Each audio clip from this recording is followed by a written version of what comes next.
Okay, so teacher LaShundra here, and I think this is long overdue. I was like, you know what? I never did a video on how to do trial class assessments. I did it for regular class assessments, but not trial class assessments. So, trial classes. So, for trial classes, normally you have a different type of assessment that you do at the end of the class. So every class, there's an assessment that you have to do at the end. With the trial class, it's a quicker and easier assessment. Instead of having to fill out all these words in each section, you kind of go click, click, click, click, and submit. Easy, easy. Now, you can easily do a trial class assessment in that 2-minute time period that you get in between classes. Now, so this is how you fill it out. So I did a little split screen here so you can see this assessment, okay, while I'm talking. Now you see at the top how it has those numbers like 1 through 20. Those numbers at the top correlate with what's at the bottom. So the little graph thing that's at the bottom. So what you really need to just focus on is placing them at the bottom, you know. So if you look at it, see, I'm looking at it right here. I have it pulled up on my computer so I can kind of reference it. The little graph. Now the red little bars at the bottom, those match with grade levels pretty much. So the first one is like, I think it says GK. So with that one, that's like pre-kindergarten, kindergarten section, okay? Now there's 4 bars. So think of pre-kindergarten, beginning of the year, end of the year. Kindergarten, beginning of the year, end of the year. Now, when I say beginning of the year, end of the year, I'm talking about like as far as their knowledge base. So think of a child going into pre-K. So a child going into pre-K, probably, well, you're supposed to know your shapes and numbers, but let's just say they haven't had any type of learning or education until they enter pre-K. So those students that come in and you have to help them with hello, hi.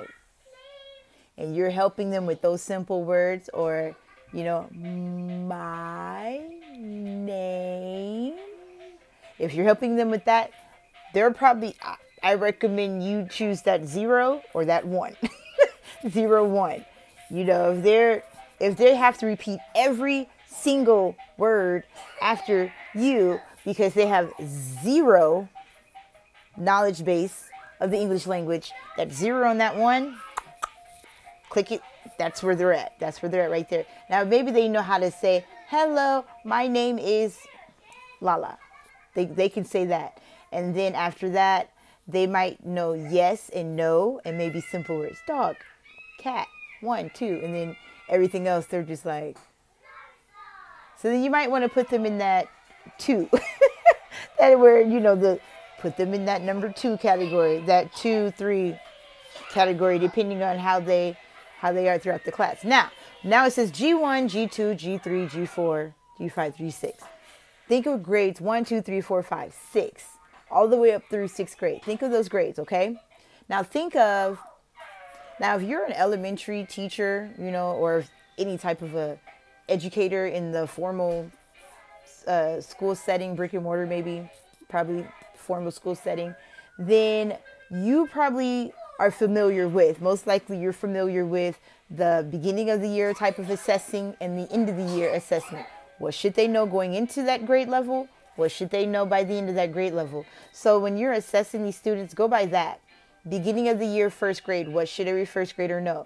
Well, they should know their colors. They should know their numbers.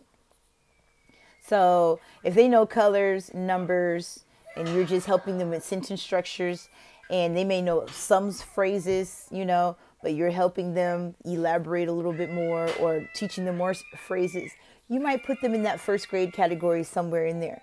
So there's 3 bars in each one. So think of beginning of the year, middle of the school year, end of the school year. So think of that. Beginning of the year, middle of the school year, end of the school year for each grade level.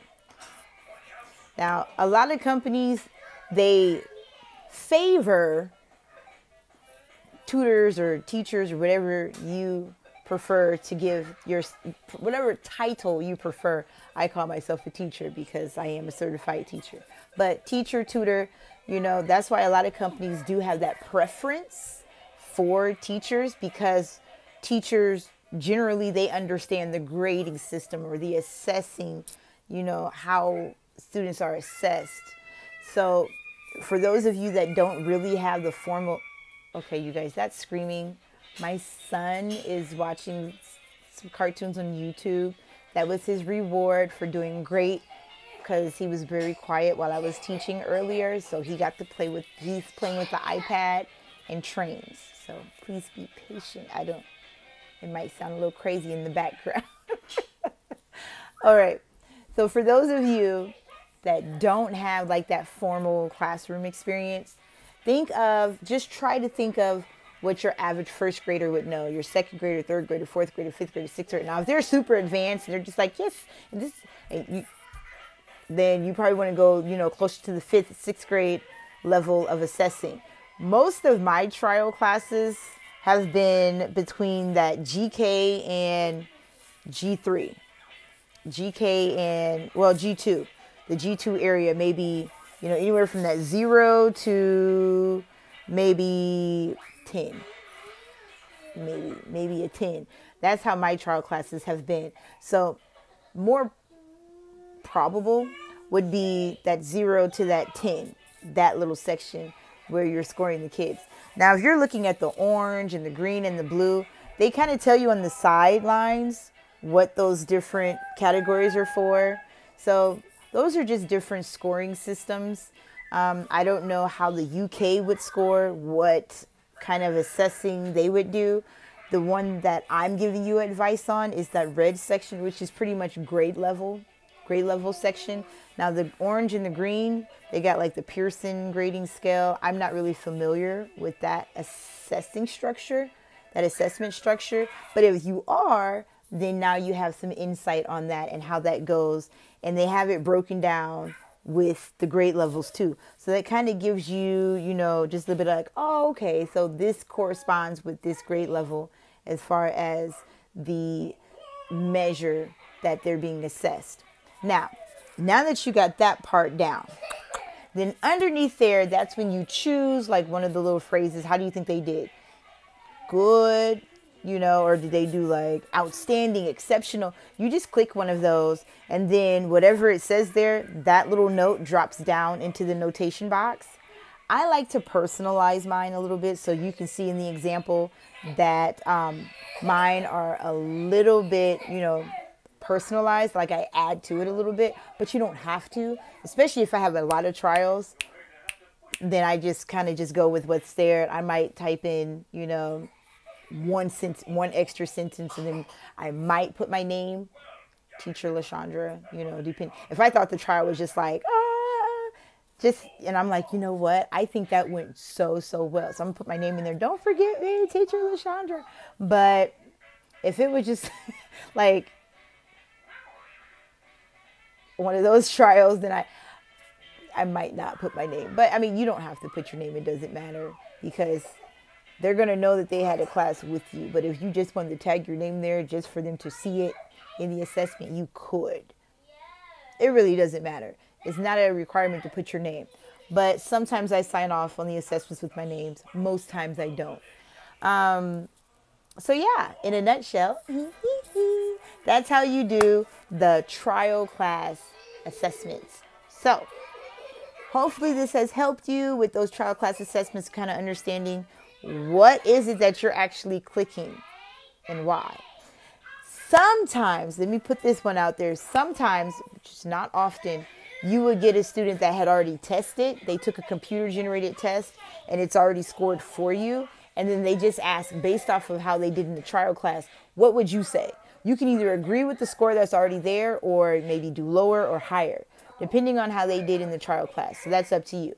But sometimes you will come across a student that already took a computer-generated assessment, and they just kind of want you to kind of compare notes. What do you think? Do you think they're on this level that they tested on, or do you think they're lower than that or higher than that? And so what they try to do is come up with the best package offer for the parents based off of the level that would be the most comfortable for them. to learn on. So, as always, TTF. My house is so loud today. But I'm keeping it real.